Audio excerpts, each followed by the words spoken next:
আজকে আমরা বানাবো ক্রিস্পি চিপস। প্রথমে আলুগুলোর খোসা ভালোভাবে ছাড়িয়ে নেব, তারপর ভালোভাবে ধুয়ে নেব আলুগুলো। তারপরে মেশিনের সাহায্যে আলুগুলো পাতলা পাতলা করে কেটে নেব। দেখতে পাচ্ছ কত সুন্দর স্লাইস হয়েছে, একদম পাতলা।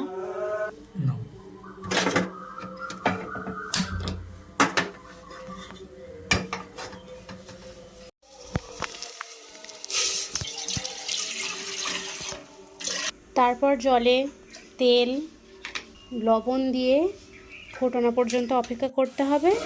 তারপর 4 ভাগের 1 ভাগ সিদ্ধ করে নিতে হবে।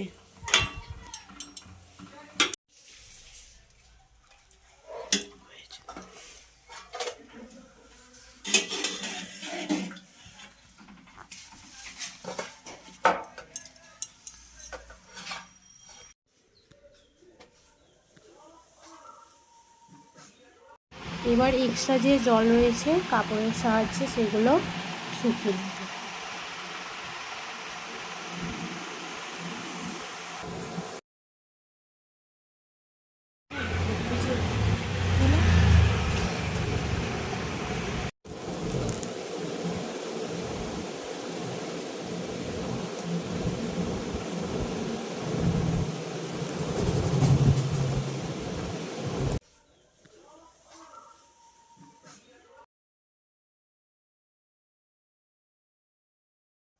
এরপর আলুগুলো লাল হওয়া পর্যন্ত লো ফ্লেমে ভেজে নেব।